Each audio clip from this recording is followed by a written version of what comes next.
नमस्ते बच्चों, my self Jaiswal sir. हम पढ़ रहे हैं class 10th science chapter acids bases and salts. Last class में हमने ये देख लिया था कि एसिड्स की फिजिकल प्रॉपर्टीज़ क्या होती हैं। So these are its physical property कि ये क्या क्या कर सकता है। तो आप इसमें लिख लीजिए these are its physical properties. Now we will see chemical properties of acids. So what are the chemical properties of acid? Let us see. Now so we have also seen कि जो physical properties में कि ये blue litmus को red कर देता है. Let us see how it converts blue litmus to red. क्योंकि acid जैसे कि लेमन में सिट्रिक एसिड होता है, तो सिट्रिक एसिड वाइट कलर का होता है, वाइट पाउडर है। So it is citric acid now which has been extracted. ये सिट्रिक एसिड और लेमन से निकाला गया है। सो अगर हम इसमें ब्लू लिटमस डालेंगे तो ये इसको रेड कर देगा। Let us see how it converts blue litmus into red. This is lemon, so lemon juice. So we are putting lemon juice and this is blue litmus solution. So blue litmus solution. Blue litmus solution को अगर हम इसमें डालते हैं तो देखते हैं क्या चेंज होता है। So let us see blue litmus. So blue litmus is getting converted into red. It is getting into red color. So we can say acid converts blue litmus solution into red color. The similar thing happens when it is mixed in vinegar. तो ये vinegar में भी अगर हम डालेंगे तो ये भी एसिड है, that is acetic acid का dilute form। तो इसमें भी अगर हम डालेंगे तो यही चीज होगी ना।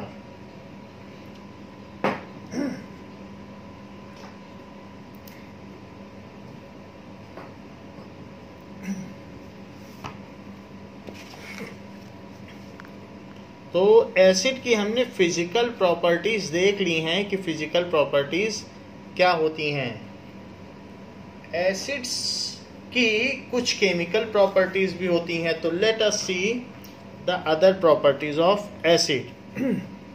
कुछ चीजें हमें जान लेनी चाहिए कि स्ट्रॉन्ग एसिड्स क्या होते हैं और वीक एसिड्स क्या होते हैं। सो स्ट्रॉन्ग एसिड की लिस्ट क्या है और वीक एसिड्स जो 100% डिसोसिएट हो जाएंगे वो स्ट्रॉन्ग एसिड हैं, और वीक एसिड 100% डिसोसिएट नहीं होते हैं, फीबली डिसोसिएट होते हैं, वे पार्शियली डिसोसिएट होते हैं, बहुत थोड़े से डिसोसिएट होते हैं। डिसोसिएशन का मतलब आयोनाइजेशन। सो HCl, H2SO4 और HNO3, फिर HBr हाइड्रोब्रोमिक एसिड और HI हाइड्रो आयोडिक एसिड। इसमें सबसे स्ट्रॉन्ग एसिड HI है, हाइड्रो आयोडिक एसिड। इसके अलावा वीक एसिड में HF आ जाएगा, H2CO3 that is carbonic acid. इसके अलावा एसिटिक एसिड आ जाएगा, फॉर्मिक एसिड आ जाएगा। सो ये सब इसमें आ जाएंगे, जैसे HCOOH इसको फॉर्मिक एसिड कहते हैं। So these are weak acid. इसके अलावा प्लांट बेस्ड सारे एसिड जैसे कि एस्कॉर्बिक एसिड है, एस्कॉर्बिक एसिड ऑरेंज में होता है, तो वो सारा भी इसमें आ जाएगा। Now we will see the chemical properties of acid. देखिए अभी आपने फिजिकल प्रॉपर्टीज पढ़ी और अब हम देखने जा रहे हैं chemical properties of acid.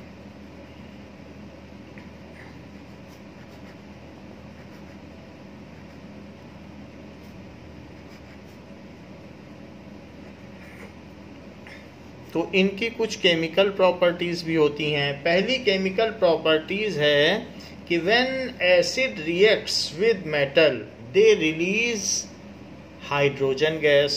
When acid reacts with metal, then they evolve H2 gas.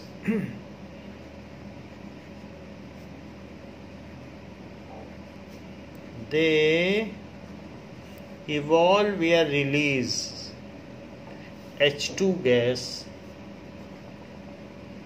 ये हाइड्रोजन गैस देते हैं। जैसे कि अगर आप जिंक को HCl में डाल दें, HCl सोल्यूशन में, तो HCl के एक्वियस सोल्यूशन में डाल दें, डाइल्यूट सोल्यूशन में, तो उसमें क्या होगा, ये ZnCl2 बना लेगा और साथ में हाइड्रोजन डिस्प्लेस कर देगा। इसकी बैलेंसिंग भी हमने कर दी है और हाइड्रोजन गैस निकल जाएगी। तो इसका इस तरीके से होगा। आप क्या करें कि किसी टेस्ट ट्यूब में सबसे पहले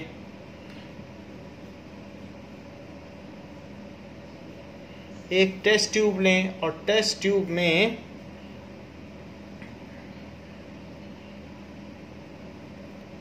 कुछ जिंक ग्रेन्यूल्स डाल दें। तो इस ये टेस्ट ट्यूब को यहाँ पर होल्ड करा दें। So this is test tube holder. और इसके बाद इसमें जिंक डाल दें, जिंक ग्रेन्यूल्स। जिंक यानी जस्ता, ये जिंक ऐसा दिखता है, this is zinc. So zinc granules आप इसमें डाल दें, दिस इज जिंक ग्रेन्यूल्स जस्ता। तो ये बैटरी में यूज होता है, this is zinc, this is zinc. तो जिंक के ग्रेन्यूल्स आप उसमें डाल दें, जिंक ग्रेन्यूल्स। तो छोटे छोटे टुकड़े जिंक के डाल दें और उसके बाद इसमें आप क्या डाल दें, HCl। वैसे तो 10 रुपए की बाहर तेजाब की बोतल भी आती है सल्फ्यूरिक एसिड की, तो वो भी डाला जा सकता है, टॉयलेट क्लीनर के तौर पर वो बिकती है। तो हमने इसमें डाइल्यूट HCl डाल दिया और ये जिंक के ग्रेन्यूल्स हैं, Zn ग्रेन्यूल्स।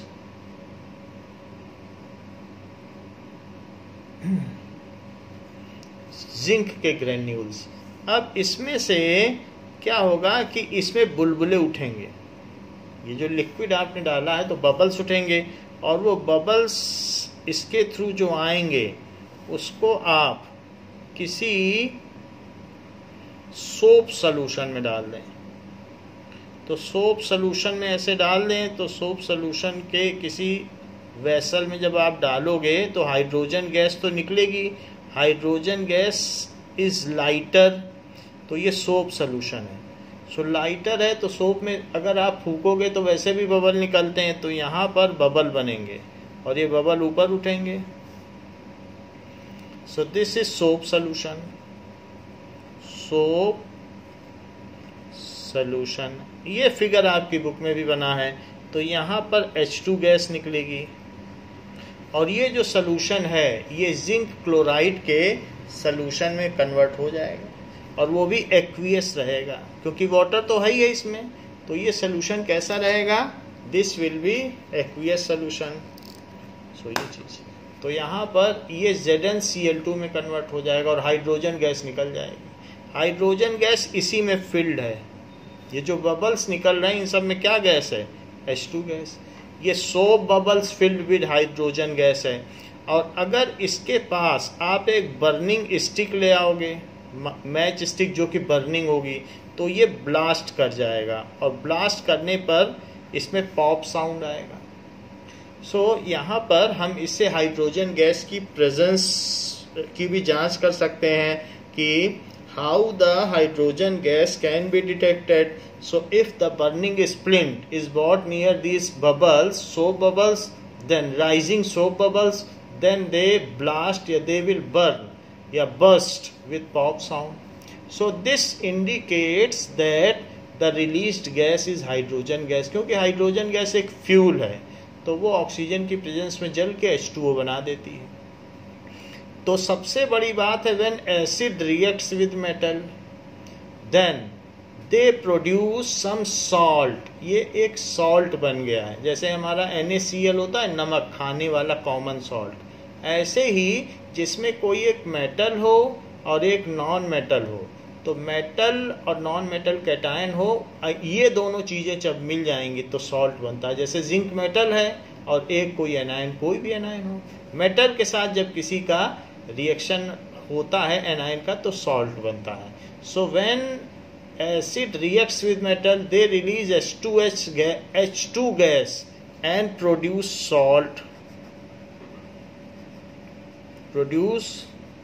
सॉल्ट। तो सीधी सी बात हमने आपको बता दी कि कोई भी एसिड होगा और प्लस मेटल होगा तो उस केस में एक सॉल्ट बन जाएगा और प्लस H2 गैस होगी। सो salt is ionic compound, ions होंगे इसमें, एक प्लस आयन होगा जैसे Zn2+ है और ये माइनस है। आयनिक कंपाउंड क्या होते हैं? जो वाटर में जाते ही डिसोसिएट हो जाए। सॉल्ट की प्रॉपर्टी है कि जिंक अलग हो जाएगा और क्लोरीन अलग हो जाएगा क्लोराइड आयन में, Cl- में, तो दीज आर आयनिक कंपाउंड और वो इसमें अलग अलग हो जाएंगे। Salt is a ionic compound, जो कि आयोनाइज हो वही आयनिक कंपाउंड है, which contains metal cation and some anion. So ये सॉल्ट होगा, ठीक है। और अगर सॉल्ट को देखा जाए तो जैसे NaCl एक सॉल्ट है, तो कुछ भी हो सकता है, that is a category of salt. तो ये चीज होती है, there are various salts are there, तो वो हम आपको आगे दिखा देंगे। कैल्शियम सल्फेट, मैग्नीशियम सल्फेट, पहले उसमें हमने पढ़े हैं calcium chloride, copper chloride, copper nitrate, ये सब सॉल्ट ही हैं, किसी से भी बन सकता है, एक उसमें मेटल होना चाहिए। सो यहाँ पर ऐसा होगा। When acid reacts with metal, they produce salts and hydrogen gas। तो ये चीज हम आपको वीडियो से दिखाते हैं कि किस तरीके से ये यहाँ पर इफरवेसेंस हो रहा है, यानी बुलबुले उठ रहे हैं और वही यहाँ पे जाकर के बबल्स बना रहे हैं। Now we will see that how zinc and hydrochloric acid reacts to form hydrogen gas and how the testing of hydrogen gas is carried out by this experiment. We're going to demonstrate a single displacement reaction with zinc and hydrochloric acid. What you need is that you need a stand, a test tube holder, a test tube that's going to be inverted, a funnel that we're actually going to use as an inverted funnel as well, and an Erlenmeyer. So the first step we need to do is that we're going to use some zinc metal, and what I have is just a little bit of zinc. We're going to pour a little bit into my Erlenmeyer flask. And that's good enough. And after that, I'm going to close my lid. And right now for this hydrochloric acid, I have a pre-diluted 3 molar solution of hydrochloric acid. So I think you want to use at least... So zinc granule इसमें डाल दिए गए हैं इस beaker में और अब hydrochloric acid का एक डाइल्यूट सोल्यूशन डाला जा रहा है। 3 molar, 6 molar. If you have more diluted versions of about 0.1 or 1 molar, you will still have a reaction, but it's really, really slow. So I would recommend at least a 3 molar. So I'm going to pour some of my hydrochloric acid in here, and once I'm done pouring, this is going to carry out a single displacement reaction, meaning that hydrogen gas is going to be produced. So after that, I'm going to put this inverted funnel in, put it into my test tube, and since hydrogen gas is lighter than air, it will actually go to the top and it will not sink down. Okay, and that's how we collect it. So right now I have the zinc in this Erlenmeyer flask, and all I need to do is to pour this hydrochloric acid in. So you might be wondering, how much of this hydrochloric acid do I need to put in? I would say about 40 to 50 milliliters. You just have to pour enough to have a reaction to produce that hydrogen gas from the single displacement reaction. So I'm just going to pour about here, and once I finish pouring, this is going to start bubbling because that's going to be our reaction. And I'm going to shake it a little bit, put my inverted funnel into my test tube, and keep shaking. And you can see that there is a lot of bubbles being produced. So I'm just going to let this reaction occur for a couple minutes just to get enough hydrogen gas into this test tube. So right now what's happening is that in single displacement reaction, the hydrogen gas is actually being produced, and it's going to go in and store in this test tube. Why it's storing in this test tube again is that because hydrogen gas is actually lighter than air, so it's not going to sink down. So it's going to be around here, it's not going to flow up because this test tube is going to capture it, and now we're just going to have to wait. And to test the hydrogen gas, we're going to light a splint, and since hydrogen gas is flammable, when we put it in a lit splint into the test tube, we should hear a popping noise. Alright, after a couple minutes, you can see that the hydrogen gas is collected in the test tube. The test tube is a little bit cloudy, so we have to kind of light this on fire to test if there's hydrogen gas in the test tube. So here's my flame. I'm going to put it in. Oh, so we can hear that little high pitch. That's the presence of hydrogen gas. So this is the sound which comes as pop sound. Here we have seen that the hydrogen gas being lighter than air, it is getting collected in inverted test tube, and when it is collected, then a burning splint is brought near this inverted test tube, then that hydrogen gas burns with pop sound. So this is the detection that hydrogen gas has been evolved during this experiment. Now we will see one more experiment that pop sound comes when soap bubble filled with hydrogen gas is a burning splint is brought near soap bubble filled with hydrogen. This is shown in this experiment. Let us see. Now, however, has 2 parts hydrogen. It is hydrogen filled balloon. What will that make? What's 2 parts hydrogen, 1 part oxygen? H2O. See, that degree paid off. So this is perfect, all right? So now, see, I didn't tell you that. So now here, watch what we're going to do. This soap bubble solution hai. This is soap bubble solution. Now I'm going to make bubbles here. All right, so here's our bubbles. And what I want you to do is I'm going to ask you to scoop up some of those bubbles. Now it is hydrogen filled bubbles. Some of the bubbles. Good job. This is hydrogen filled. Here, just take them off. Put on your earplugs. Would you do that? Oh, yeah. It's okay. So put on. And they look so good too. Sorry, Brooke, I can't hear you anymore. Okay, good. Okay. So now scoop up some bubbles. Okay. Okay, good. So scoop. Oh, good. And so now we light them on fire. Isn't that amazing? So such kind of sound comes. This is a kind of pop sound that comes when soap bubbles filled with hydrogen is so 2 parts hydrogen, 1 part oxygen. So brought near burning splint. Release of energy, but it didn't hurt that bad, did it? It didn't hurt at all. Right? 2 parts hydrogen, 1. So this is the sound which detects that hydrogen gas is present. This is the experiment regarding reaction of acids with metals. तो ये किस चीज का diagram है? That is reaction of acid with metal. So this is the diagram for reaction of acid with metal. When acid reacts with metal, then they produce salt which is water soluble. All salts are water soluble and evolve hydrogen gas with effervescence. When acids, कोई भी acid हो सकता है, जो भी हो, acetic acid, hydrochloric acid, sulphuric acid, nitric acid, कुछ भी एसिड हो सकता है, रिएक्ट्स विद, ये एसिड की प्रॉपर्टी है, रिएक्ट्स विद, किससे रिएक्ट करता है? मेटल। तो इसीलिए जो कर्ड है उसको मेटल के बर्तन में नहीं जमाना चाहिए, उसको मिट्टी के बर्तन में या चाइना क्ले के बर्तन में हमें कर्ड की सेटिंग करनी चाहिए, नहीं तो मेटल ईटन अप हो जाएगा और जो दही का टेस्ट है वो भी खराब हो जाएगा और बर्तन भी खराब हो जाएगा। सो when acid reacts with metal, क्योंकि जो कर्ड है उसमें लैक्टिक एसिड होता है, when it reacts with metal तो क्या होता है? It produce salt and hydrogen gas. It produce salt and H2 gas। जो H2 गैस होगा with brisk effervescence, तेज बुलबुलों के साथ, with brisk effervescence, तेज बुलबुले, ब्रिस्क एफर्वेसेंस के साथ ऐसा होता है. Salt is water soluble and H2 escapes out, and if it is passed in soap solution, then the soap bubbles rises and तो जो salt होगा वो कैसा होगा? Salt is water soluble, salt form. So salt is water soluble. Salt के बारे में आपको पहले ही बता दिया है कि जब मेटल किसी भी एनायन से रिएक्ट करते हैं तो सॉल्ट बनाते हैं. Salt is water soluble. H2 gas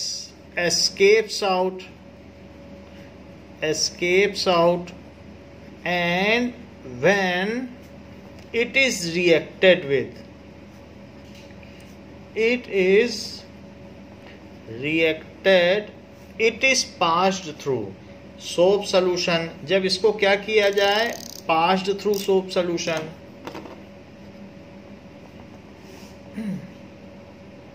passed through soap solution, then soap bubble rises up होते हैं. If burning splint is bought near it, अगर जलती हुई या सुलगती हुई अगरबत्ती की तीली लाई जाए. If burning splint is brought near it, it burns with pop sound.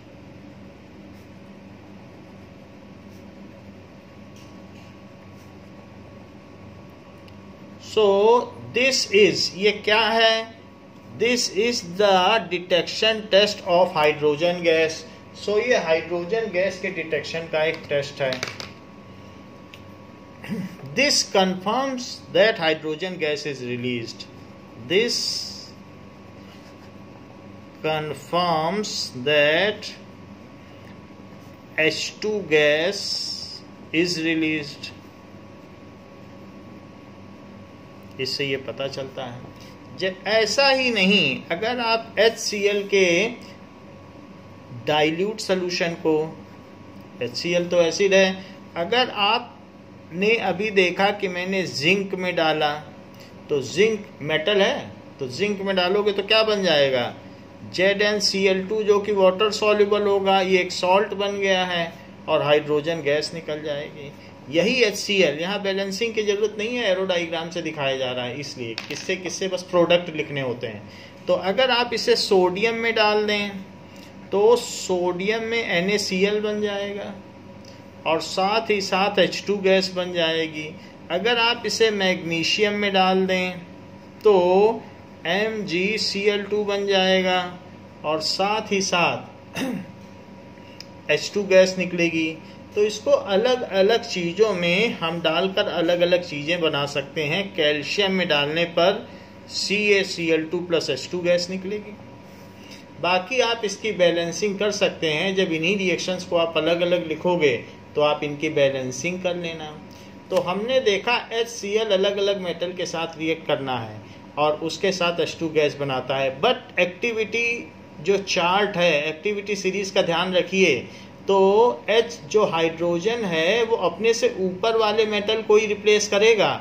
ऐसा ना हो कि आप सिल्वर क्लोराइड डाल दें, आप प्लेटिनम क्लोराइड डाल दें, उसके नीचे बहुत कुछ है, तो वो सब ना डाल दें. कॉपर ना डाल दें, क्योंकि लिखवा, सरनाका, मगल, मंजन, कर, फीकट, कोनी और सन, पी, भा, तो BH आ गया. और फिर Cu ना डाल दें, Cu ना डाल दें, Au ना डाल दें, उसके नीचे के कोई भी ना डालें, उनको ये रिप्लेस नहीं कर पाएगा. This all happens as per the single displacement reaction. ये उसी का रीजन है जो ये हो रहा है. सो एसिड डिस्प्लेसेस क्या करता है? Metal above hydrogen. So it can only displace the metal above hydrogen in activity series. It can displace metal above hydrogen in activity series. In activity series as per single displacement reaction. As per, ये single displacement ही तो है, single displacement reaction. तो इसका काम क्या है, ऐसे करेगा। ऐसे ही अगर HCl हमने डाल दिया, आप H2SO4 डाल दें, तो H2SO4 अगर जिंक में डाल दोगे तो क्या होगा, ZnSO4 हो जाएगा और H2 गैस निकल जाएगी जो कि ऊपर हो जाएगी, ये एक्वियस सोल्यूशन बन जाएगा और ये भी आपने एक्वियस सोल्यूशन लिया है, तो इनके डाइल्यूट सोल्यूशन में ही डालना है। ऐसे ही H2SO4 में जैसे आपने जिंक डाला तो ZnSO4 एक सॉल्ट बन गया, क्योंकि मेटल का एनायन के साथ सॉल्ट बनता है, मेटल और एनायन मिल के सॉल्ट बनाते हैं, जो कि वाटर सॉल्युबल होता है और पानी में जाने पे टूट जाता है, इसलिए इसे इलेक्ट्रोलाइट भी कहते हैं, क्योंकि चार्ज को भी कैरी करेगा और साथ ही साथ हाइड्रोजन गैस निकालेगा। ऐसे ही अगर आप Mg के साथ इसकी रिएक्शन कराएं तो MgSO4 बन जाएगा और H2 गैस निकलेगी। अगर आप इसकी Na के साथ रिएक्शन कराते हैं तो Na2SO4 बन जाएगा। जब हम इस तरीके से फ्लो चार्ट बनाते हैं तो वहाँ बैलेंसिंग इग्नोर कर दी जाती है, प्लस H2 गैस निकलेगी। ऐसे ही अगर हम इसकी कैल्शियम के साथ रिएक्शन कराएंगे तो CaSO4 बन जाएगा और H2। मेरा कहने का मतलब फ्लैटली यही है कि एसिड मेटल के साथ रिएक्ट करके सॉल्ट बनाता है और हाइड्रोजन गैस निकालता है। सीधी सी बात है, हम जितनी भी बात कर रहे हैं बात एक ही कर रहे हैं। So this happens when acid reacts with metal. तो मेटल के साथ जब ये रिएक्ट करते हैं तो they produce salt and hydrogen gas. तो ये बात यहाँ पर बताई गई है। Now what happens when nitric acid reacts. तो नाइट्रिक एसिड अगर होगा तो क्या करेगा। सो HNO3 के बारे में देखें, वो भी एक एसिड है, HNO3, that is nitric acid. So ये जब Mg के साथ रिएक्ट करेगा, सो MgNO3 होल ट्वाइस, क्योंकि इसकी 2 की वैलेंसी और इसकी सिंगल की वैलेंसी है, ये प्लस और माइनस तो इस तरीके की वैलेंसी है, तो यहाँ पर ऐसे होगा और साथ ही साथ H2 गैस बन जाएगी जो कि रिलीज हो जाएगी। और ये एक्वियस है और ये भी एक्वियस है, एक्वियस सॉल्यूशन। ऐसे ही HNO3 में Mn डाल दिया जाए, मैंगनीज, तो मैंगनीज मेटल डाल दिया जाए तो क्या होगा, Mn बन जाएगा और NO3 whole twice manganese nitrate. ये मैग्नीशियम नाइट्रेट है, इसका नाम क्या है, मैग्नीशियम है ना ये, तो मैग्नीशियम नाइट्रेट, ये मैग्नीज नाइट्रेट है और H2 गैस बन जाएगा। लेकिन इसके अलावा और किसी के साथ ये ऐसा नहीं करता। Nitric acid is oxidising agent. ये कैसा एजेंट है, इसमें बहुत सारी ऑक्सीजन है तो ये ऑक्सीडाइजिंग एजेंट है। ये किसी को ऑक्सीडाइज कर सकता है, किसी में ऑक्सीजन जोड़ सकता है। सो नाइट्रिक एसिड 2 के साथ तो ठीक ठीक रिएक्शन देता है लेकिन बाकियों के साथ नहीं देता है। Nitric acid is strong oxidising agent, बिल्कुल बुक की लैंग्वेज बता रहा हूं, स्ट्रॉन्ग ऑक्सीडाइजिंग एजेंट। तो ये स्ट्रॉन्ग ऑक्सीडाइजिंग एजेंट है। तो फिर ये क्या करेगा, जरा हम देख लें। जैसे यहाँ लिखा है कि it is strong oxidising agent, तो फिर ये क्या करेगा, हाइड्रोजन गैस नहीं निकालेगा, तो फिर क्या करेगा, इन दोनों के साथ निकाल देगा, Mg और Mn के साथ, वो हमने बता दिया। अब देखिए, so nitric acid is strong oxidising agent, so it converts the hydrogen evolve into H2O। It converts, ये किस में कन्वर्ट कर देता है? Converts hydrogen evolved into H2O, उसको ये H2O में बदल देता है। यानी हाइड्रोजन निकली तुरंत H2 में बदल दिया, तो हाइड्रोजन निकल ही नहीं पाती। तो ये जरा हम चेक करें कि करता क्या है नाइट्रिक एसिड। 2 के साथ सही रिएक्शन दे रहा है, फिर बाकियों के साथ क्या करता है। नाउ मान लीजिए कि सोडियम के साथ इसकी रिएक्शन हुई, सो HNO3 प्लस सोडियम, तो सोडियम के साथ तो ठीक है, ये सोडियम नाइट्रेट बना देगा, सोडियम नाइट्रेट बना देगा, और साथ में N है तो ये NO2 भी बना देगा। इसके पास N है तो यहाँ पर NO2 बना देगा, और साथ में साथ क्या करेगा, साथ ही साथ ये H2O बना देगा। यानी जो नाइट्रिक एसिड है तो ये खुद NO2 में बदल गया, एक ऑक्सीजन इसमें कम हो गई ना नाइट्रेट आयन में, तो खुद तो रिड्यूस हो गया और हाइड्रोजन को ऑक्सीडाइज कर दिया। तो it is self reduce, NO3 की जगह NO2 हो गया, और वैसे भी इसमें से हाइड्रोजन ये जो था उसने ऑक्सीजन ले लिया तो उसका ऑक्सीडेशन हो गया है। तो यहाँ पर ये चीज बताई गई है। सो इस केस में वाटर नहीं निकलता, तो हम क्या कह सकते हैं कि when it reacts with other metal, अच्छा इसमें टोटल ऑक्सीजन जोड़ लें 3 और 3 6 हैं, और यहाँ भी 6 हैं, हाइड्रोजन जोड़ लें, सोडियम जोड़ लें, सब कुछ बैलेंस्ड है, तो it is balanced reaction. When nitric acid reacts with other metal then itself reduced to NO2 और N2O। अभी N2O की भी बताता हूं। When nitric acid reacts with other metal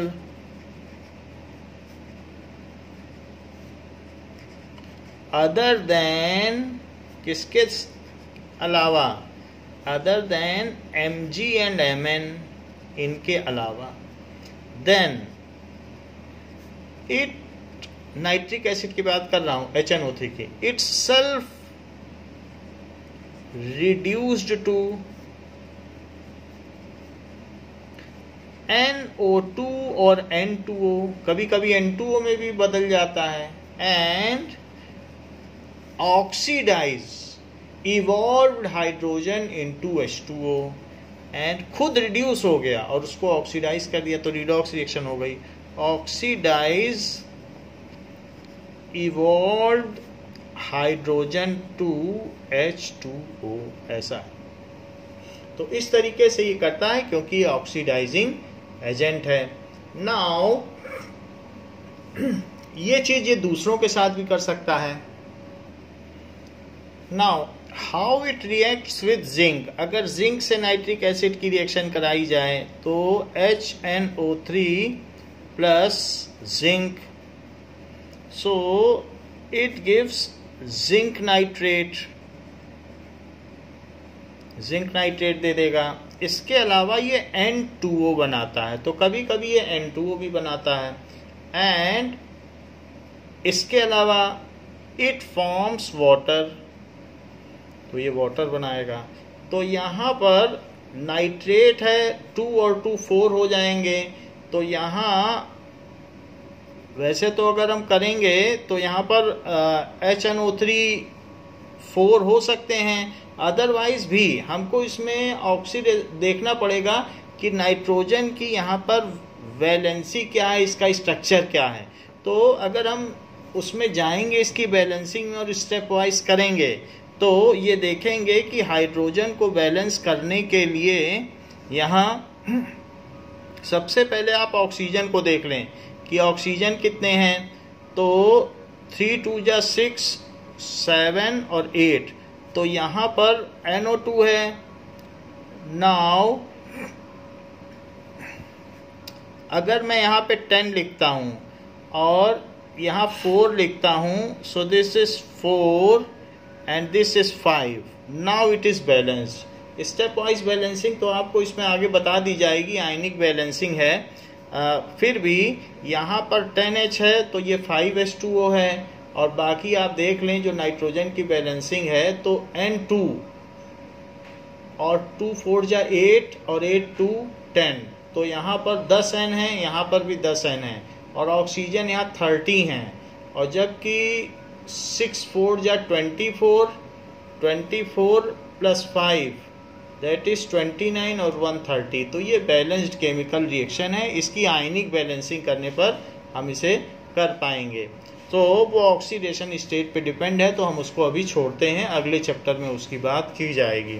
सो फिर भी मेरा कहने का मतलब है कि यही नाइट्रिक एसिड सोडियम के साथ NO2 दे रहा है, जिंक के साथ N2O दे रहा है, अलग अलग चीज के साथ अलग अलग देता है। सीधी सी बात है, when nitric acid reacts with some of the metals other than magnesium and manganese, it does not release water because it is a strong oxidizing agent and it converts release hydrogen gas into H2O, और फिर H2O तो सारा aqueous है ही है, उसी में dissolve हो जाएगा। तो ये बात यहाँ पर कही गई है। अभी हमने सिर्फ पहली प्रॉपर्टी पढ़ी है, और वो प्रॉपर्टी क्या है कि when acid reacts with metal, जब एसिड मेटल के साथ रिएक्ट करते हैं तो वो क्या करते हैं, दे फॉर्म सॉल्ट। ये सब सॉल्ट है, जिंक नाइट्रेट, ये क्या है, सॉल्ट। इसका क्या नाम है, जिंक नाइट्रेट। इसका क्या नाम है, नाइट्रेट तो आप जानते हो, सोडियम और लगा देना, तो सोडियम नाइट्रेट। इसका क्या नाम है, सोडियम नाइट्रेट। अच्छा, इसका क्या नाम है, नाइट्रोजन डाइऑक्साइड। इसका क्या नाम है, नाइट्रोजन, जैसे कार्बन डाइऑक्साइड होता है, सो डाइऑक्साइड। ये है डाई नाइट्रोजन ऑक्साइड, तो डाई नाइट्रोजन ऑक्साइड। वरना ये लाफिंग गैस भी है, इसको कहते हैं नाइट्रस ऑक्साइड, दूसरा नाम है नाइट्रस ऑक्साइड। एक अक्षय कुमार की मूवी में इसको दिखाया गया है लाफिंग गैस।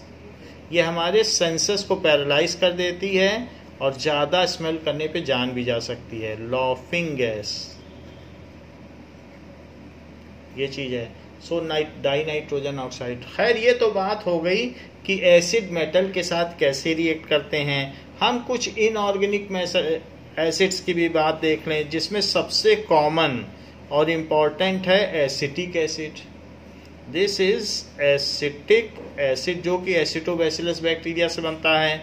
यदि हम सोडियम से इसकी रिएक्शन कराएंगे तो क्या होगा, H हट जाएगा और सोडियम आ जाएगा, तो CH3COONA आ जाएगा, जहाँ पे ये एसीटेट आयन है और ये सोडियम है, और हाइड्रोजन निकलेगा, बट वो हाफ निकलेगा क्योंकि एक H है, तो इसलिए सभी में 2 लगाओ। 2 लगाने पर ये बैलेंसिंग होगी, तो यहाँ 2 लगाइए, यहाँ 2 लगाइए, तब 2H होंगे, तब H निकलेगा। तो इसका नाम है सोडियम एसीटेट। ये बहुत इंपॉर्टेंट रिएजेंट है, सोडियम एसीटेट। इसका जिक्र अभी चैप्टर में आगे आएगा। सो सोडियम एसीटेट, तो ये भी एक इम्पॉर्टेंट साल्ट है। तो हमने देख लिया कि ऑर्गेनिक एसिड भी वैसा ही काम करते हैं। फिर भी एक बात सीधी सी है, acid plus metal give salt plus hydrogen gas. तो फर्स्ट केमिकल प्रॉपर्टी हमने देख ली। सेकेंड केमिकल प्रॉपर्टी देखिए कि reaction of acid with metal oxide. तो यहाँ पर एक चीज जान लें कि टेस्टिंग ऑफ हाइड्रोजन गैस क्या है। Testing of H2 gas, if burning splint is brought near H2 gas, then it burns with pop sound. सीधी बात। burning splint is brought near H2 gas, it burns with pop sound. तो जब burning splint लाते हैं तो H2 + O2 gives H2O, ये reaction होती है। Burning, किसी भी चीज की बर्निंग का मतलब है उसका ऑक्सीडेशन, तो वो H2 जो है वो H2O में बदल जाता है एटमॉस्फेयर के ऑक्सीजन से रिएक्ट करके। इसकी सेकंड केमिकल प्रॉपर्टी क्या है तो वो भी देखें। सेकंड केमिकल प्रॉपर्टी है कि reaction of acid with metal oxide, reaction of acid with metal oxide, metal oxide से कैसे रिएक्ट करता है, एसिड विद मेटल ऑक्साइड। जो भी रिएक्शन है उसको प्रैक्टिस करें और पूछने पर आपको याद होनी चाहिए कि वो रिएक्शन क्या है, कि जिंक का अगर HCl से रिएक्शन होगा तो क्या बनेगा, क्या क्या बनेगा, ये तुरंत पता होना चाहिए।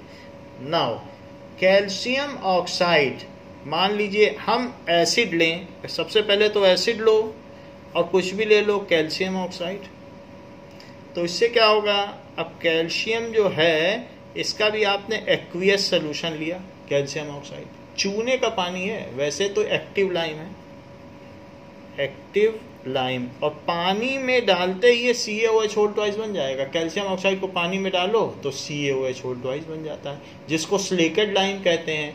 सो अगर हम मेटल ऑक्साइड के साथ अगर आप ना भी डालें तो इसमें डाइल्यूट है तो वो पानी उसके साथ काम कर जाएगा। मान लीजिए आपने CaO ले लिया, तो जो CaO ले लिया वो बिल्कुल पाउडर है, ये कैल्शियम ऑक्साइड है, ये चूना है, तो इसको अगर आपने ले लिया और इसी में डाइल्यूट ये डाल दिया, ये तो डाइल्यूट है ना, तो इसको अगर आपने डाइल्यूट ना भी लिया तो इसको सॉलिड में ले लें, तो बुक कहती है इसको सॉलिड में ले लो, तो आप सॉलिड में ले लें।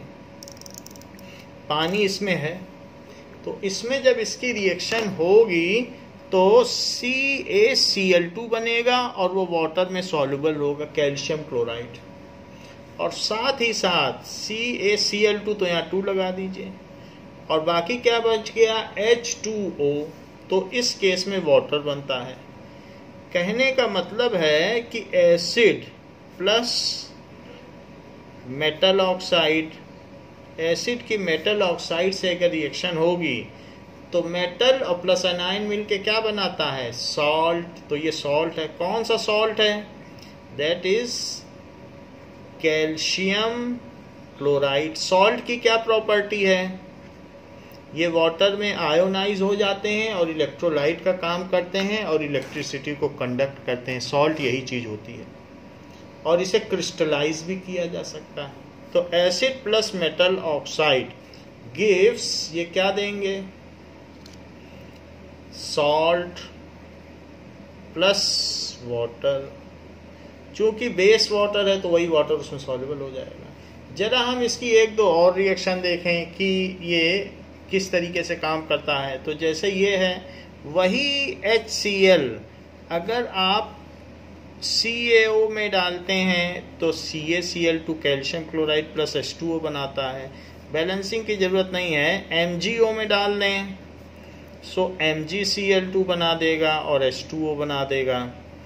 अलग अलग लिखने में बैलेंसिंग चाहिए। और अगर सोडियम का ऑक्साइड है तो Na2O, सोडियम का भी तो ऑक्साइड हो सकता है।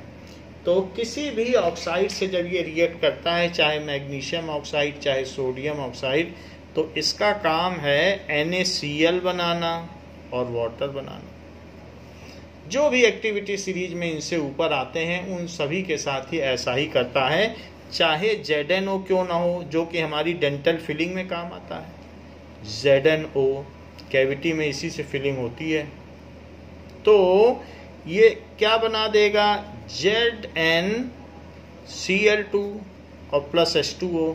तो इस तरीके से यदि किसी अम्ल की धात्विक ऑक्साइड से रिएक्शन होती है तो वो सॉल्ट और वाटर बनाता है। इसी तरीके से let us see the reaction of H2SO4। यदि H2SO4 की CaO के साथ रिएक्शन हो गई, अभी तक Ca से रिएक्शन करा रहे थे और अब CaO ज़्यादा आ गया, तो वो O क्या करेगा, वो वाटर ही तो बनाएगा। इसके साथ रिएक्शन हो जाएगी। पहले Ca से करा रहे थे, पहले मेटल से करा रहे थे, अब मेटल ऑक्साइड से कराओगे तो वाटर नहीं बनेगा। तो this is CaSO4 calcium sulphate, ये भी वाइट कलर का सॉल्ट होता है और साथ में वाटर बन जाएगा। तो कभी भी मेटल ऑक्साइड से कराओगे तो वो ऑक्सीजन जो रिलीज हाइड्रोजन से जुड़ के उसे वाटर में बदल देगा। सो this is calcium sulphate, calcium sulphate. तो जो H2SO4 है वो क्या करेगा, मेटल ऑक्साइड से रिएक्ट करेगा, metal oxide, calcium oxide, active lime, बहुत सारे नाम है इसके। तो when H2SO4 reacts with active lime तो क्या होगा, या और किसी से भी रिएक्ट करें, सो H2SO4 reacts with CaO, तो CaSO4 प्लस H2O वाटर बनेगा। सीधी सी बात, सॉल्ट तो पहले भी बनता था, अब हाइड्रोजन की जगह वाटर बनेगा क्योंकि आपने ऑक्साइड ले लिया है। यहाँ पर अगर MgO ले लें तो MgO लेने पर MgSO4 प्लस वाटर बन जाएगा। Na2O ले लें तो क्या आप प्रिडिक्ट करते हैं कि क्या बनेगा, सोडियम ऑक्साइड, ऑक्साइड ले मेटल के बस। सो Na2SO4 और साथ में वाटर। और वहीं पर अगर आपने मान लीजिए ZnO ले लिया, जिंक ऑक्साइड, वाइट कलर का होता है, तो ZnSO4, इसका साल्ट भी वाइट है और साथ में वाटर बनेगा। तो इस तरीके से चाहे हाइड्रोक्लोरिक एसिड हो या सल्फ्यूरिक एसिड हो, ये सारे सॉल्ट एंड वाटर बनाते हैं। नाइट्रिक एसिड भी इसमें यही काम करता है। HNO3, अगर आप CaO ले लें तो CaNO3 होल ट्वाइस और प्लस वाटर तो बना ही रहा था पहले भी, अभी भी बना रहा है। तो इस तरीके से इसकी बैलेंसिंग करते हैं, क्योंकि 2 NO3 चाहिए तो 2 यहाँ लगाना पड़ेगा। अब HNO3 अगर CaO के साथ रिएक्ट करें, अगर MgO के साथ रिएक्ट करें, अगर Na2O के साथ रिएक्ट करे और फिर ZnO के साथ रिएक्ट करे तो क्या क्या देगा। Ca सबकी अगर आपको वैलेंसी याद है, कैल्शियम की 2 होती है और नाइट्रेट आयन की सिंगल होती है, तो इसकी 2 है तो यहाँ 2 लगाओ, इसकी 1 है तो यहाँ 1 लगाओ, और प्लस H2O। Mg की 2 होती है तो MgNO3 पे 2 लगाना, क्योंकि इसकी वैलेंसी इस पे चढ़ती है और इसकी इस पे, मैग्नीशियम नाइट्रेट, ये भी तो सॉल्ट है, और प्लस H2O।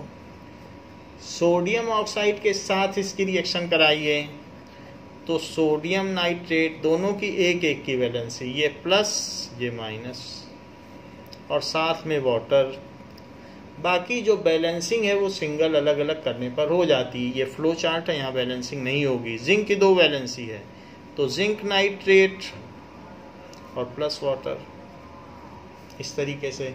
तो कभी भी अगर हम किसी एसिड की रिएक्शन करा दें ऑक्साइड से, मेटल ऑक्साइड से, तो ये सब होगा। तो हमें ये नहीं भूलना चाहिए कि ये भी एक इम्पॉर्टेंट ऑर्गेनिक कंपाउंड है, तो इसकी भी लास्ट में करा दें। तो इसकी भी अगर हम सोडियम के साथ करा दें, सोडियम ऑक्साइड के साथ, तो CH3 COONA, तो ये चीज़ है, और H2O। CH3 COO- को कहते हैं एसीटेट आयन, और सोडियम लग गया तो सोडियम एसीटेट, सोडियम एसीटेट, क्योंकि CH3 COO- का नाम है एसीटेट आयन। जैसे क्लोराइड आयन होता है तो क्लोराइड आयन में सोडियम लग गया तो सोडियम क्लोराइड, एसीटेट आयन में सोडियम लग गया तो सोडियम एसीटेट। ये क्या है? क्लोराइड आयन, और सोडियम लगाने पे क्या नाम हो जाता है? Sodium chloride. ऐसे एसीटेट आयन में सोडियम लगाओ तो सोडियम एसीटेट। ये एसिटिक एसिड है। This is sodium oxide. Sodium oxide, हर एक चीज का अपना नाम है। Magnesium oxide, zinc oxide, oxide लग गया तो ऑक्साइड है, बस सीधी बात। तो हमने अभी आपको दूसरी प्रॉपर्टी बताई। पहली प्रॉपर्टी क्या बताई? देखिए, दो प्रॉपर्टी अभी तक बता चुके हैं। फर्स्ट प्रॉपर्टी बताई है कि acid plus metal gives salt plus H2, और दूसरी एक और भी प्रॉपर्टी बताई है, acid plus metal oxide gives salt plus water. अभी तक दो प्रॉपर्टी बताई हैं, दोनों ही इंपॉर्टेंट है। लेकिन अब हम आपको तीसरी प्रॉपर्टी बताने जा रहे हैं। What is it's third property?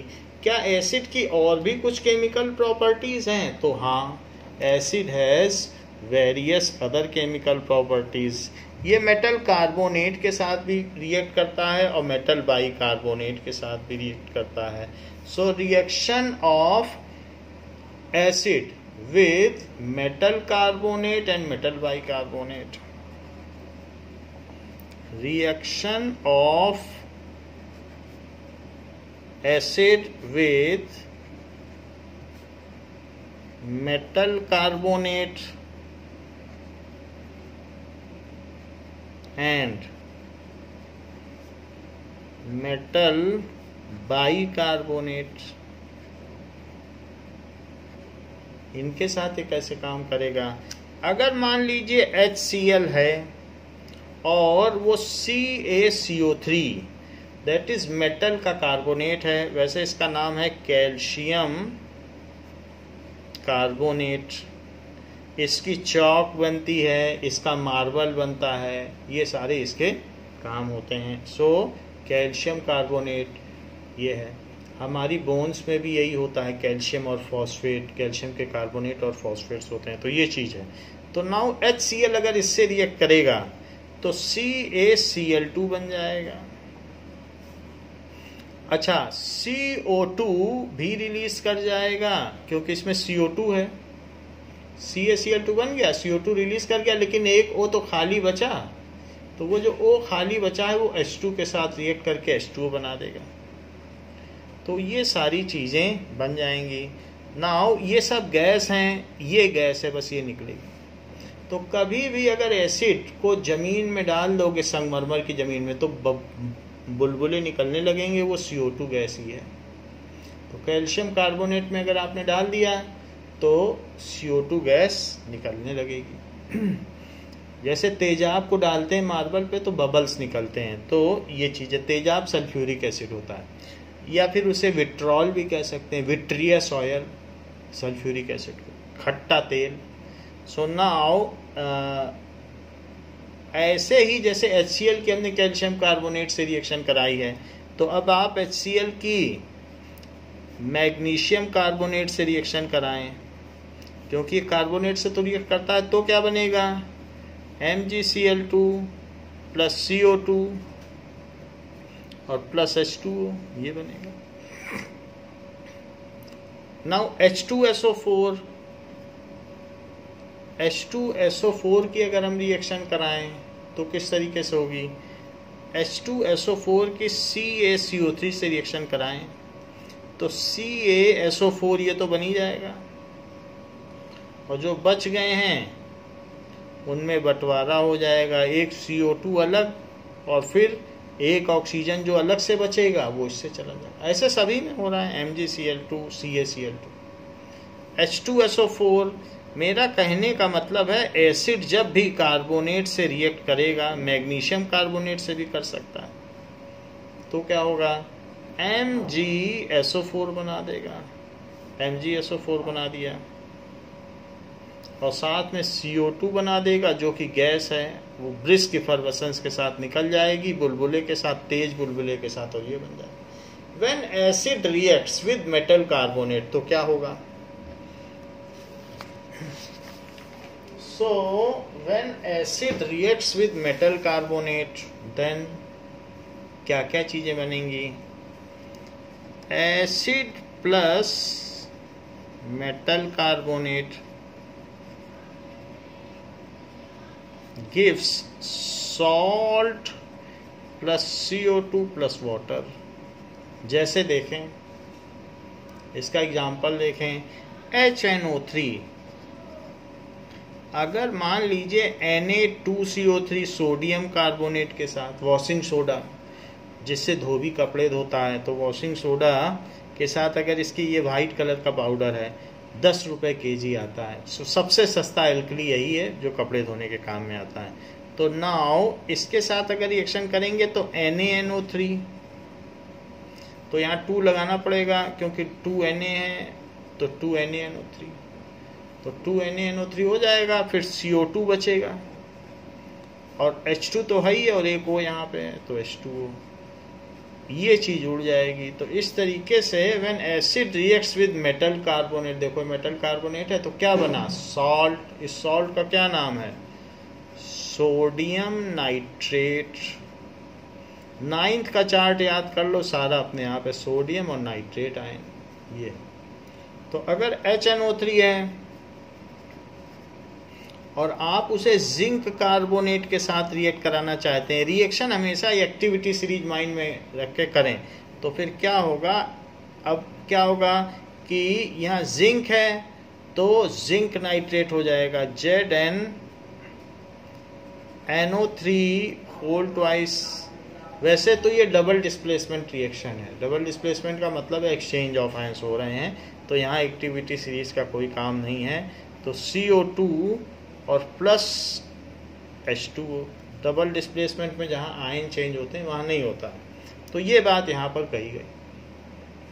अगर मान लें, ये तो हमने तीनों की बात कर दी, अब CH3COOH की भी बात कर दी जाए, तो अगर इसकी रिएक्शन Na2CO3 के साथ हुई तो क्या होगा?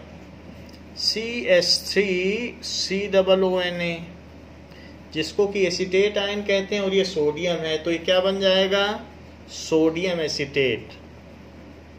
सोडियम और ये एसीटेट आयन है तो एसीटेट, एसीटेट, और प्लस CO2 और प्लस H2O। बाकी आपकी रिएक्शन बैलेंस्ड है। तो हमने ये देख लिया कि एसिड अगर मेटल कार्बोनेट से रिएक्ट करेगा तो क्या बनेगा। अब जरा देखें कि एसिड अगर मेटल बाई कार्बोनेट से रिएक्ट करेगा तो क्या बनेगा।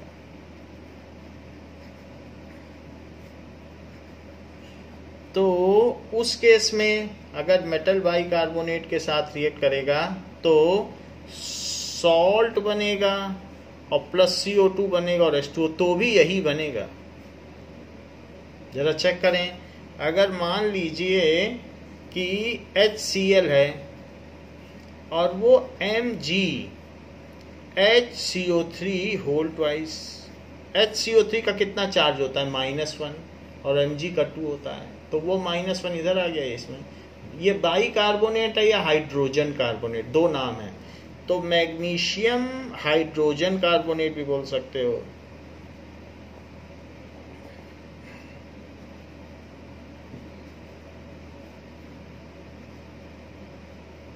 और इसी का जो दूसरा नाम है वो है मैग्नीशियम बाइकार्बोनेट।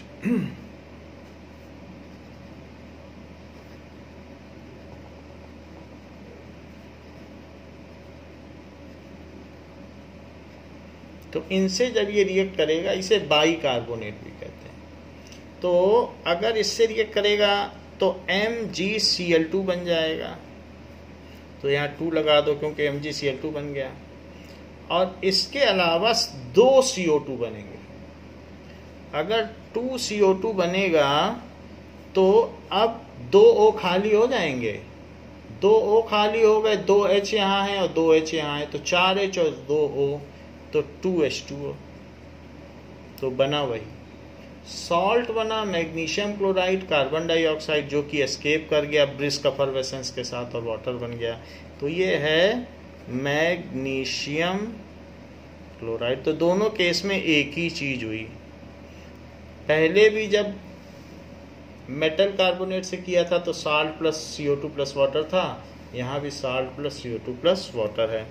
ऐसे ही अगर मान लीजिए जैसे HCl ने इससे रिएक्ट की है तो H2SO4 की करा दो। अब की कैल्शियम के साथ कराओ, कैल्शियम बाइकार्बोनेट, तो CaHCO3 होल ट्वाइस, क्योंकि मेटल कार्बोनेट और मेटल बाइकार्बोनेट के साथ रिएक्शन कही गई है। तो सोचें क्या बनेगा, CaSO4 बन जाएगा, 2 H यहाँ खाली होंगे, 2 H यहाँ खाली होंगे और 2 O यहाँ खाली होंगे। क्यों? क्योंकि 2CO2 बन गया तो उसने 2 O खाली कर दिए, 2CO2 बना। 2CO2 बनने से क्या हो गया, 2 O एक्स्ट्रा आ गए, 2CO2, तो वो 2 और 4 H मिलके 2H2O बना देंगे। ये अब आप देखें, अगर HNO3 होगा और उसकी रिएक्शन भी आप किसी सोडियम बाइकार्बोनेट से करा दें, NaHCO3 सोडियम बाइकार्बोनेट, इसका नाम है सोडियम बाइकार्बोनेट। ये तो ये क्या है, सोडियम बाइकार्बोनेट को बेकिंग सोडा कहते हैं। जैसे दूध ना फटे तो इसको क्या करता है, जो मिल्क मैन है दूध में डाल देता है, तो ये दूध को फटने से बचाता है, इसका नाम है baking soda. So prevent milk from spoiling, इसका कॉमन नेम है, ये बाजार में हर जो भी प्रोविजन स्टोर में मिल जाता है, बहुत चीप मिल जाता है। तो इसके साथ इसकी रिएक्शन होगी तो NaNO3 प्लस 1 CO2 और प्लस H2O, तो इस तरीके से इनकी रिएक्शन हो जाएगी।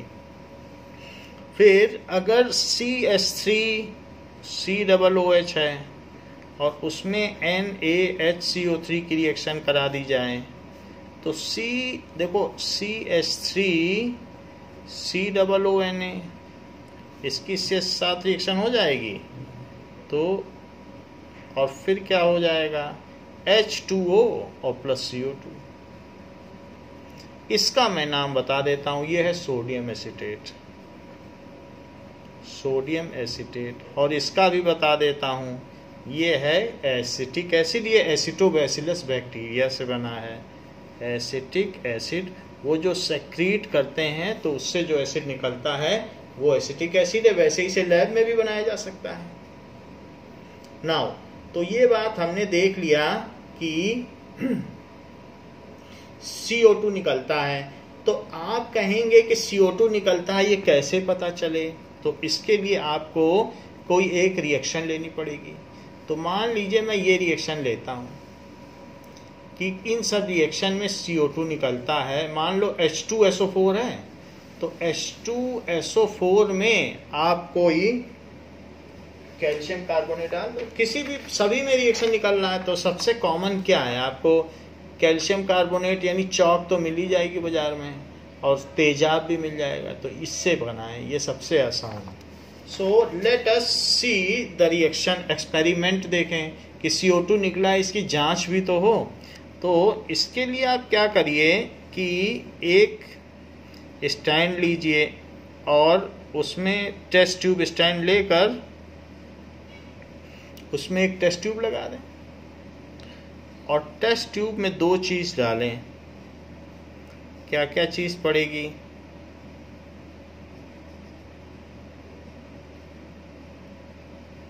ये सो टेस्ट ट्यूब में आप ऐसा करें कि sulphuric acid, dilute sulphuric acid डाल दें और चौक डाल दें, संगमरमर के टुकड़े डाल दें या मार्बल के पीसेज या चौक डाल दें, कुछ डाल दें। सो डाइल्यूट सल्फ्यूरिक एसिड और प्लस चौक पीस, या फिर ना बोलें तो CaCO3 ही बोल दें, ये डाल दें। और फिर इसको, ये जो चीज़ आई है इसको लाइम वाटर में डाल दें, लाइम वाटर में। तो लाइम वाटर में इसमें से क्या निकल रहा है? CO2 निकलेगा, क्योंकि वाटर तो यहीं रह जाएगा। रिएक्शन क्या है, H2SO4 aqueous plus CaCO3 gives CaSO4 plus CO2 और प्लस H2O। तो सब कुछ वहीं रह जाएगा, CO2 तो ऊपर जाएगा। तो उसी CO2 की बात करें, ये CO2 ऊपर गया। और ये क्या है बताइए, दिस इज लाइम वाटर। तो ये लाइम वाटर है। तो लाइम वाटर में अगर CO2 डाला जाएगा तो लाइम वाटर टर्न्स मिल्की। ये क्या हो जाएगा, मिल्की हो जाएगा। इसका एक्सपेरिमेंट आपको जो फर्स्ट चैप्टर है उसमें दिखा दिया है कि लाइम वाटर में जब CO2 ब्लो किया जाता है तो वो मिल्की हो जाता है। तो ये क्या होगा, CO2 आने से turns milky. So this is the confirmation of CO2 is evolve. So what is the carbon dioxide test. तो हमने देखा कार्बन डाइऑक्साइड गैस इन सभी में मिलती है। सो अगर वो when acid reacts with metal carbonate और मेटल बाइकार्बोनेट तो क्या करता है, when acid reacts with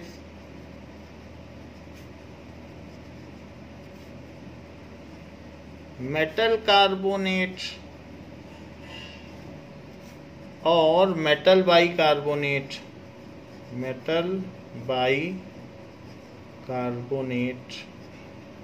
it evolves CO2 gas निकालता है। So test of CO2 gas, when it is passed, this gas is passed through lime water। अगर उसको आप, ये लाइम वाटर है, ये है लाइम वाटर बिल्कुल ट्रांसपेरेंट होता है, ये मिल्की नहीं है। सो इट इज ये ऐसा ही है, बिल्कुल वाटर है, मिल्की नहीं है। सो अब अगर लाइम वाटर में आप CO2 पास करें, सिर्फ आप इसमें स्ट्रॉ लेके फूकना शुरू कर दें, आपके मुंह से ही CO2 निकलती है, तो बिल्कुल दूधिया रंग का मिल्की कलर का हो जाएगा। सो it is passed through lime water। Lime water तो घर पे भी बनाया जा सकता है, बाहर से चूना लाओ और उसका जो पानी है वही लाइम वाटर है। ये 10 रुपए लीटर बिकता है। So when it is passed through lime water, then it turns milky।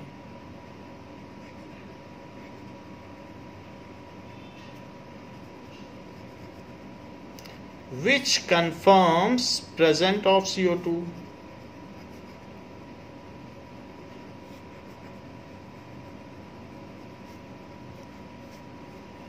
यानी कहा जा रहा है कि CO2 को अगर लाइम वाटर में यानी CaOH होल ट्वाइस के वाटर में डाला जाए, वैसे जो नीचे बैठा है वो भी मिल्क ऑफ लाइम है, वो भी यही है, लेकिन वाटर में डाला जाए, वाटर में ये 0.01% सॉल्युबल होता है। बाकी जो नीचे 99.9% नीचे बैठा रहता है, किसी भी बोतल में नीचे बैठा रहेगा, ये चीज होती है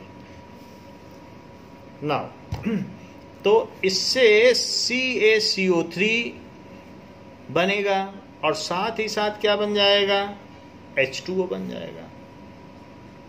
तो ये मिल्की, ये सॉल्युबल है इसमें, तो मिल्की हो जाएगा। सो milky. When CO2 is prolonged passed to the same solution, when CO2 is prolonged passed to same solution, then it renders solution colorless। then it renders solution colorless। तो वो उस solution को क्या कर देगा, colorless कर देगा। जैसे कि अगर आप CO2 को CaCO3 बन गया था और वाटर बन गया था, इसी में काफ़ी देर तक डालें तो और भी डालते जाएं और ब्लो करते जाएं तो धीरे धीरे ये CaHCO3 का होल ट्वाइस बन जाएगा। अब ये चीज़ बन गई, ये सब पूरा इसमें यूज़ हो गया, बिल्कुल बैलेंस्ड है, ये कलरलेस है। तो it again confirms the presence of CO2. It again confirms the presence of CO2. As CO2 is fire extinguisher, so it extinguishes the burning splint. As CO2 is fire extinguisher,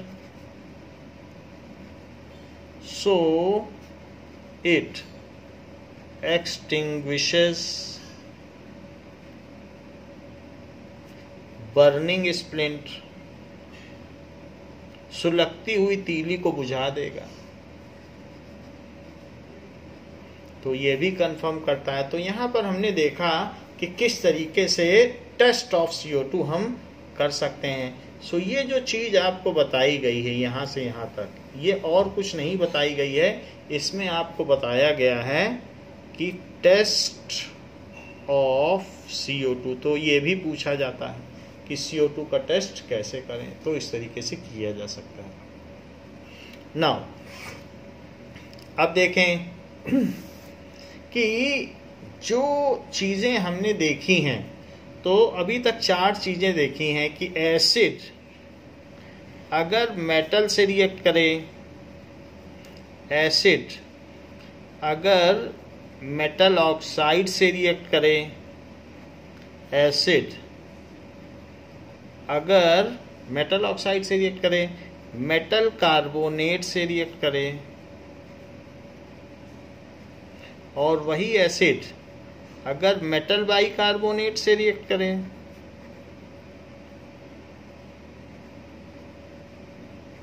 तो क्या क्या देगा ये। So metal से react करने पर ये salt plus H2 देगा, जबकि मेटल ऑक्साइड से रिएक्ट करने पर ये सॉल्ट प्लस वाटर देगा, और यहाँ पर तो salt plus CO2 plus water देगा, लेकिन यहाँ पर salt plus CO2 plus water देगा। तो इन दोनों में सेम देता है और यहाँ अलग अलग देता है। ये 4 इसकी केमिकल प्रॉपर्टी हो गई कि ये क्या क्या करता है। नाउ एक इसकी 5th केमिकल प्रॉपर्टी भी है, वो भी ज़रा देखें, reaction of acid with base. तो 4th हुई, क्योंकि इन दोनों को हमने साथ साथ देख लिया। तो ये 1st प्रॉपर्टी, ये 2nd प्रॉपर्टी, और इसी को हमने कंबाइनली 3rd में रख दिया था। अब 4th देखो, reaction of acid with base. Reaction of acid with base. आप कहेंगे बेस क्या होता है? जिसमें से OH आयन रिलीज हो सके, जैसे इसमें H+ आयन होता है, और जिसमें OH रिलीज हो सके वो बेस कहलाता है। तो अगर आपने HCl के साथ NaOH, पानी में NaOH को डालोगे तो जानते हो ये बेस है। ये भी उतना ही खतरनाक है जितना HCl। अगर NaOH गिर जाए तो जला के रख दे। तो क्योंकि हाइड्रेशन का प्रोसेस इसमें भी होगा, तो हीट क्यों निकलती है? हाइड्रेशन से। तो पानी में अगर NaOH डालोगे तो सोडियम अपना इलेक्ट्रॉन दे देगा और वो OH ले लेगा। तो OH का मतलब क्या है कि OH आयन OH माइनस में होता है ना, तो उसके पास निगेटिव कहाँ से आया? उसने सोडियम से ही तो लिया, और सोडियम ने अपना इलेक्ट्रॉन दे दिया। तो इस तरीके से मेटल के साथ अगर OH जुड़ा है तो पानी में डालने पे मेटल को अपना इलेक्ट्रॉन गंवाना पड़ जाता है, because they are good donor and OH is a electronegative element. इसमें ऑक्सीजन ज़्यादा इलेक्ट्रोनिगेटिव है, तो ऑक्सीजन इससे छीन लेता है, और छीन लेता है। एक तरफ तो हाइड्रोजन से ये बॉन्ड बनाए रखता है, दूसरा इससे छीन लेता है, क्योंकि ऑक्सीजन को 2 इलेक्ट्रॉनों की ज़रूरत है अपना ऑक्टेट पूरा करने के लिए। उसके पास तो 6 ही होते हैं, तो एक बॉन्ड से तो उसका काम चलेगा नहीं। जब तक सोडियम साथ रहा तो रहा, और नहीं रहा तो इसे छीन लिया और बोला मैं हाइड्रोक्साइड आयन बनाऊंगा। तो जो OH आयन देते हैं पानी में, वाटर में डिसोसिएट हो जाते हैं, उनको कहते हैं बेस। अच्छा, बेस की जो सारी प्रॉपर्टीज़ है वो एसिड की उल्टी है।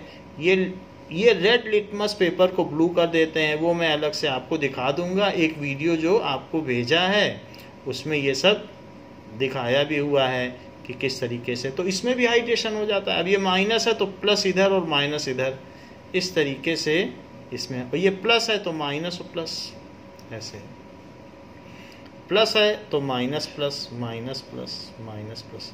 तो जब एसिड और बेस की रिएक्शन होती है, एसिड H+ आयन देता है वाटर में and base releases OH ion in water. मैं ये लिख देता हूँ कि releases OH ion in water, उसी को बेस कहते हैं। बाकी तो बेस की जो सारी प्रॉपर्टीज़ है, एक्सटेंसिव प्रॉपर्टीज़ है, केमिकल और फिजिकल प्रॉपर्टीज़ है, वो तो हम आगे देखेंगे ही, बट एसिड के कॉन्टेक्स्ट में देख लें क्योंकि हम एसिड की प्रॉपर्टी पढ़ रहे हैं। तो NaCl एक सॉल्ट बन गया, जिसे कॉमन सॉल्ट भी कहते हैं, हम लोग खाते भी हैं। तो एक सॉल्ट बन गया और H और OH मिलके वाटर बन गया। तो इसकी फिफ्थ प्रॉपर्टी क्या हो गई कि अगर एसिड और बेस मिलते हैं तो एक दूसरे को न्यूट्रलाइज कर देते हैं। फिर ये खतरनाक नहीं है, इसको आप 2 चम्मच डाल दो, सब्जी में जितना डाल दो खाओ।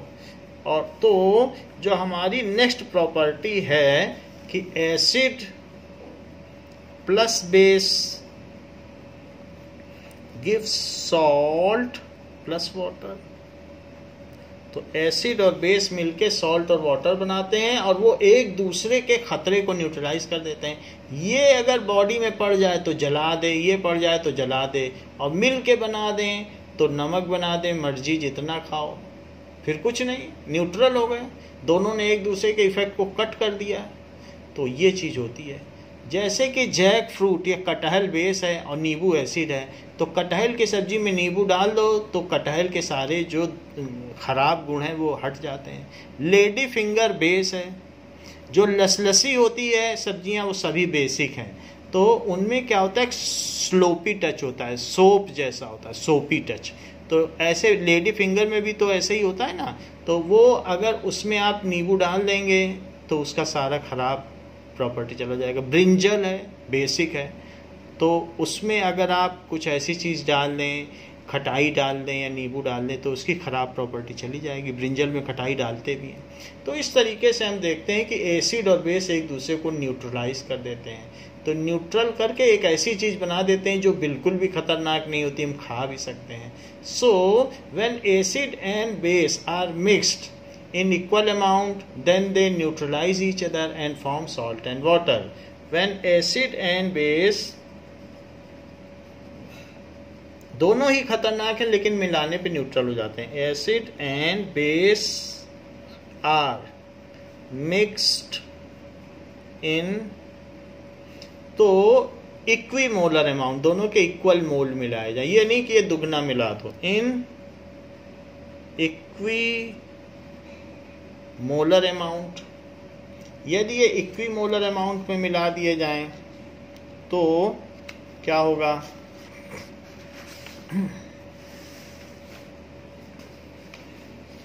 देन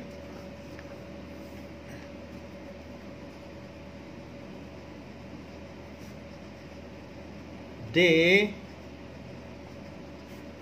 न्यूट्रलाइज ईच अदर, एक दूसरे के इफेक्ट को न्यूट्रलाइज कर देते हैं, each other, and form salt and water. Salt and water बनाते हैं। तो ये काम होता है। एसिड और बेस को अगर मिक्स कर दिया जाएगा तो वो एक दूसरे के इफेक्ट को न्यूट्रलाइज कर देंगे। नाउ हम देखेंगे कि 2 सॉल्यूशन लिए गए हैं, जैसे कि यहाँ पर एक HCl और एक NaOH है, तो दोनों के इक्वल मोल लिए गए हैं। अब इसमें आप लिटमस पेपर डालो तो ये देखो कि रेड हो गया। तो HCl में रेड हो जाता है कि नहीं, ब्लू लिटमस पेपर रेड हो जा रहा है। तो ये ब्लू लिटमस पेपर रेड हो गया। तो यहाँ पे ये दिखाया गया है कि ब्लू लिटमस पेपर रेड हो गया। और इसमें देखिए, इसमें रेड लिटमस पेपर ब्लू हो गया।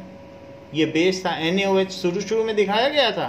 तो आप शुरू में देख लें इसे क्या दिखाया गया था। शुरू में ये NaOH था बेस, तो बेस है, और ये HCl क्या है, एसिड। तो ये लाल हो जाएगा लिटमस पेपर, और यहाँ क्या हो जाएगा, ब्लू हो जाएगा। वो चीज़ यहाँ दिखाई जा रही है, तो ये यहाँ पर आपको दिखाया गया। वैसे यहाँ दूसरा इंडिकेटर भी यूज़ किया गया है जिसका नाम है यूनिवर्सल इंडिकेटर, तो वो भी एक इंडिकेटर यही काम करता है। तो यहाँ पर इन्होंने यूनिवर्सल इंडिकेटर डाल दिया है, वो भी यही काम करता है जो लिटमस पेपर कर रहा है, लेकिन वो न्यूट्रल सोल्यूशन में ग्रीन कलर देता है, यानी वो वाटर में ग्रीन कलर देता है। तो हमने इन दोनों में वही चीज़ कर दी, लिटमस पेपर जैसा ही काम करेगा। और इन दोनों को हमने दिखा दिया कि ये एसिड है रेड वाला, और जो ब्लू कलर दे रहा है वो बेस है। तो इस तरीके से हमने दे दिया। बाकी pH वैल्यू आगे बताई जाएगी। अब जरा देखिए, तो ये ग्रीन हो गया, ग्रीन का मतलब न्यूट्रल। तो वाटर में जो यूनिवर्सल इंडिकेटर है वो ग्रीन कलर देता है, तो ये न्यूट्रलाइजेशन रिएक्शन है। तो यहाँ पर आपको दिखाया गया कि किस तरीके से एक यूनिवर्सल इंडिकेटर को यूज करके भी हम ये काम कर सकते हैं। ये हम आपको आगे भी बता देंगे यूनिवर्सल इंडिकेटर क्या काम करता है। तो हमने आपको कई प्रॉपर्टीज बताई, केमिकल प्रॉपर्टीज। तो पहली प्रॉपर्टी आपको क्या बता दी कि जब ये मेटल से रिएक्ट करता है, so when it reacts with metal then it forms salt and water. और इसी तरह से मेटल ऑक्साइड से भी बताई, मेटल से करेगा तो salt and hydrogen, metal oxide से बता दी, मेटल कार्बोनेट से बता दी, मेटल बाइकार्बोनेट से बता दी, और साथ ही साथ बेस से भी बता दी। Now we will see the uses of acids. Uses of acids, acids का यूज क्या है, क्या हमारी जो डेली लाइफ है इसमें इसका कुछ यूज है। Vinegar, so vinegar is used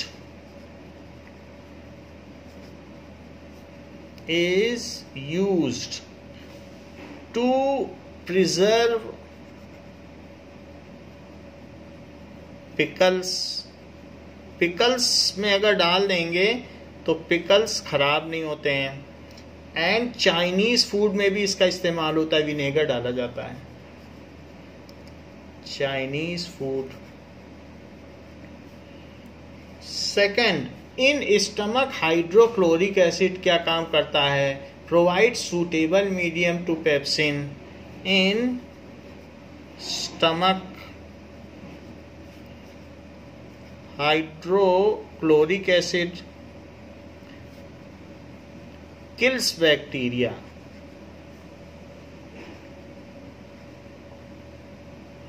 and provides suitable medium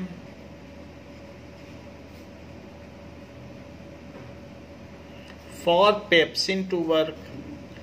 pepsin जो है प्रोटीन को तोड़ेगा। तो हाइड्रोक्लोरिक एसिड का बायोकेमिकल रिएक्शन में भी काफ़ी महत्व है। इसके अलावा जो कोल्ड ड्रिंक्स हैं they contains carbonic acid. Cold drinks